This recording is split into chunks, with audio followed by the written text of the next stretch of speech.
So your bank has probably been going up in value a lot lately, almost everyone's has, but unless it's doubled in the last 12 months, you've actually been losing money, and here's why. How to stop it? A look at the biggest price rises and falls currently, plus we're seeing more and more market manipulation.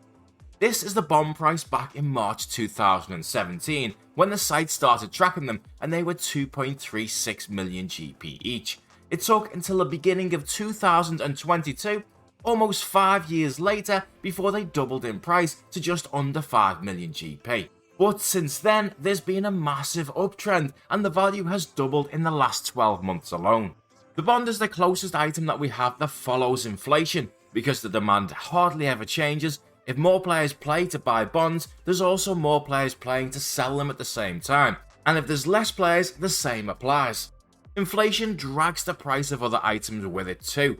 Previously, weapons and armor used to slowly fall in price, but apart from a few that are farmed to death, the rest now slowly rise in price. So even though your bank's saying that you've made money, 1 billion in items last year would cost an average of 2 billion to buy back this year. So if your bank went from 1 billion to 1.5 billion in that time, you're worse off for it.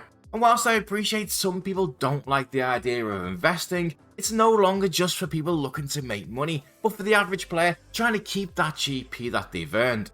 There's some strange things going on in the marketplace right now, but let's start off with the bond itself. I appreciate you lose 10% of the value of a bond by making it tradable, but this graph is absolutely insane. The trending line shows not only is the bond going up in price, but inflation could triple or quadruple next year. And for anyone thinking of a long-term investment, I think this is probably the safest one out there. It has a couple of downsides, obviously. Firstly, you want to make it tradable right away, because it's going to go up in price, which is going to cost you more later since you're charged 10%. And unlike other items, if you want to buy something out of the blue, you can't just sell them and then buy them back because of that 10%, and you could lose a lot of money. That aside, it's probably the best long-term investment in the game right now, but just don't overpay. I put low ball offers in and they all slowly bought over time. If you keep an eye out on prices and you see an item going up a lot in price, be very, very careful right now. Market manipulation is becoming a really big thing, and you might have seen what happened with the Spectral Spirit Shields, where this whole conversation is completely fake, but it's clever and it appears very realistic. Somebody out there went to the trouble of creating a scenario where a conversation could take place that seemed very real, in a setting that was possible, mentioning an item that's completely unique in what it does, that could also do something in a future update, and that's coming out soon. They hoarded that item in advance, knew where to post it and what the outcome would be. Thankfully, they did get banned for that, but it's happening more and more often. The biggest one recently was Third Age, and as soon as they went up a lot, those people cashed in and the price dropped back down. But we're seeing it with all kinds of items, like basic herbs, but there may just be something a bit more to this one. Guams went up by over 10 times the price since the end of last year, and Marentals have doubled in price recently too. But a quick check and that's happening to a lot of basic items, including standard logs that are 4 times more than they were back in August. Bronze bars have spiked too. In fact, almost all items needed to train skills at a very low level have risen in price.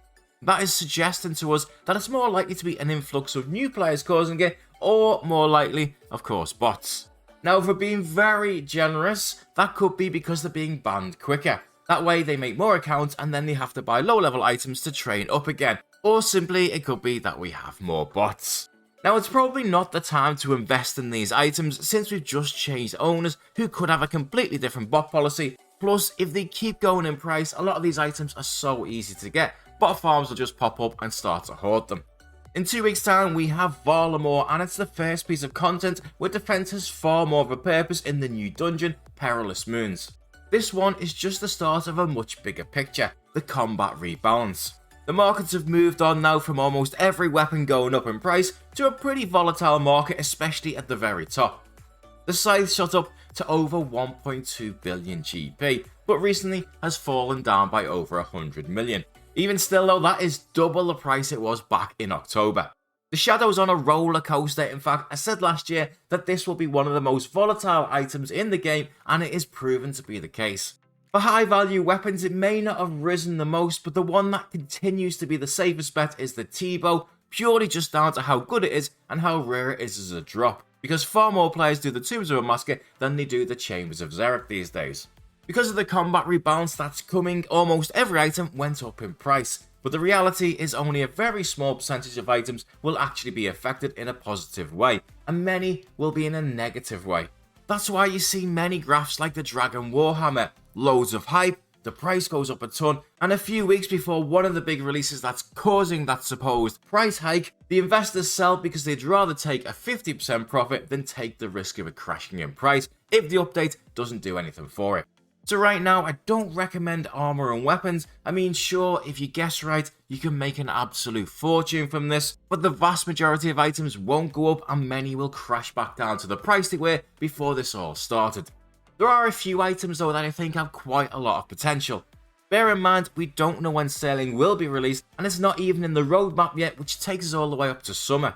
We know as part of sailing we're going to require boats, plus they've also mentioned repairs and upgrades. Now last year a huge part of forestry was to create an item sink, and the main item that they were doing that for, of course, was logs. So with one item sink already in place for logs and potentially a second one coming into the game, and we don't know when that's going to be of course, but this information might prove useful to you. It would be very unlike them for them to use a different wood other than the ones that are used in real life. Oak logs though are risky as a free to play item, because if the price goes up a lot, bots will just swarm them and bring a ton into the game.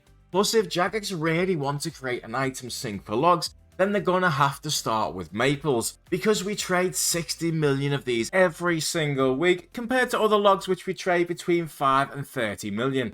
Lastly, a short-term investment for you, or just something to stock up yourself. With Perilous Moons and the Colosseum Challenge out in just 2 weeks time, it's highly likely the prices of prayer potions, restores, brews, combat and ranging potions as always will go up a ton in price, so get yours now if you haven't bought them already.